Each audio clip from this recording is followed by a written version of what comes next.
But I sometimes worry that in taking on all of these roles that people forget that I'm an actor, or forget that like my heart wants to be an actor first. And I'm wondering for you, like starting from wanting to be an actor, do you ever have the fear of like being forgotten that you're a performer first? Like, oh, Ashley, come on can you help me produce this thing? But then they don't think to cast you in the thing. Of course. So many things to that.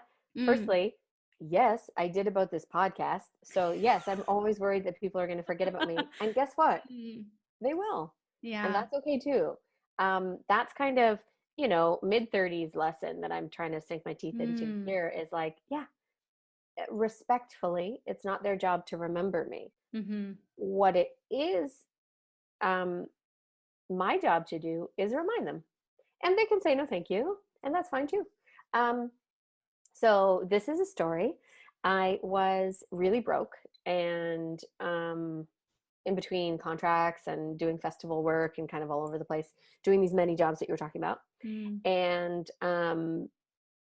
the executive producer of this Toronto Sketch Fest was like, hey, we need somebody to be a driver for Sketch Fest. And I'm like, a driver? What? Okay, sure.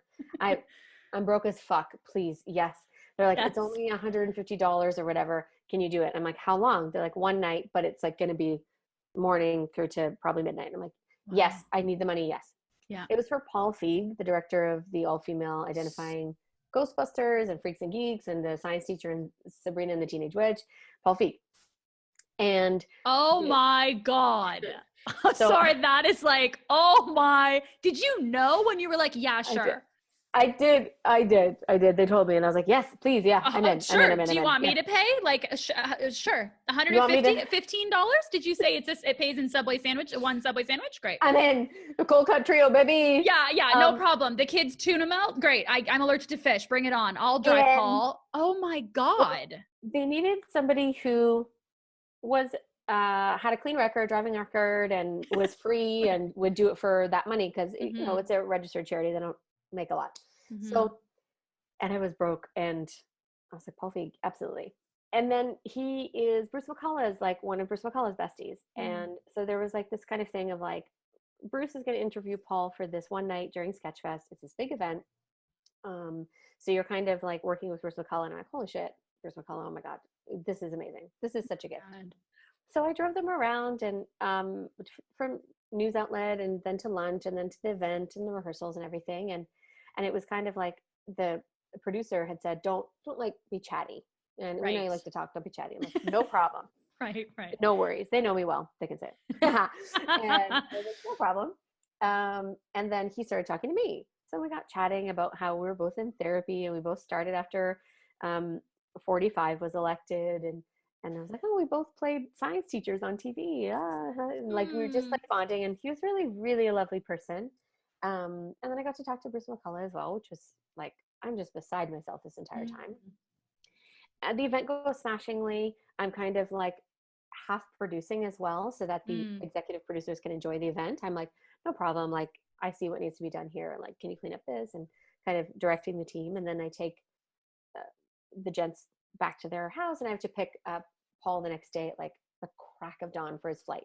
He was only in for like 24 hours. And I'm driving him, and we get to the airport, and we've talked about how we both direct and act and produce, and we've done all of the things to varying degrees of success, obviously. But sell yourself. You did all the things, 100%. But we've done all the things. And he was really nice. He's like, thank you so much. And then he goes and he leaves, and then he comes back and he knocks on the door. This is again at like 6 a.m. The sun is just coming up. And I undo the window, and I'm like, did you forget something? He's like, no, I just wanted to tell you, you don't just have to pick one thing. And I went, ew, I just got chills. What? And he goes, you don't just have to pick one thing. He's like, thanks again for everything. Bye. Cut to like me relinquishing the shame of like, oh, I'm acting, I'm not producing. Oh, I'm producing, I'm not writing. Oh, I'm writing, I'm not directing. Cut to that shame being gone. And now like Paul and Bruce, to be honest, have been these like kind of guideposts in my career and in my thoughts, because I'm like, the opportunities that have arisen out of this have been amazing. I got to work with Bruce on Tall Boys and help with that show a little bit, being a creative kind of consultant person, and get to know Bruce and work with him. And he's like Canadian royalty. He's amazing. And like, he's providing opportunities for marginalized voices, which led me to go, I haven't always done that in my producing. I can do that now.